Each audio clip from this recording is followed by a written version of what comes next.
తరపున వినిపించేటటువంటి వాళ్ళని ఎవరినన్నా కనుక రాజ్యసభ పంపిస్తే పవన్ కళ్యాణ్ చరిత్రలో నిలిచిపోతారు.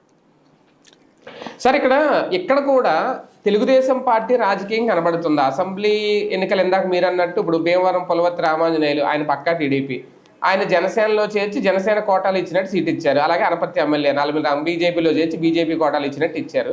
అంటే ఓకే అయ్యంటే ఓకే ఎన్నికలు కాబట్టి, ఇది రాజ్యసభ స్థానాల్లో కూడా అదే రాజకీయం చేస్తే అర్థం కాదా జనసేన అధినేత? ఎందుకు అర్థం కాదు?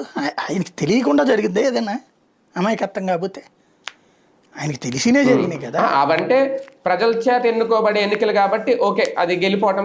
ఇక్కడ డైరెక్ట్ గా ఇచ్చి నేరుగా ఇచ్చేసి ఎమ్మెల్సీలు రాజ్యసభ లాంటిది పార్టీ కోసం కష్టపడి ప్రజాక్షేత్రంలో గెలవలేని వాళ్ళకి ఇచ్చేది. పార్టీ కోసం కష్టపడుతూ ప్రజాక్షేత్రంలో గెలవలేని వాళ్ళకి ఇస్తారు. అట్లాంటిది కనుక రాంగు దోవను పట్టించారనుకోండి, ఇంకా వాళ్ళకి వీళ్ళకి ఈయనకి తేడా ఏముండదు.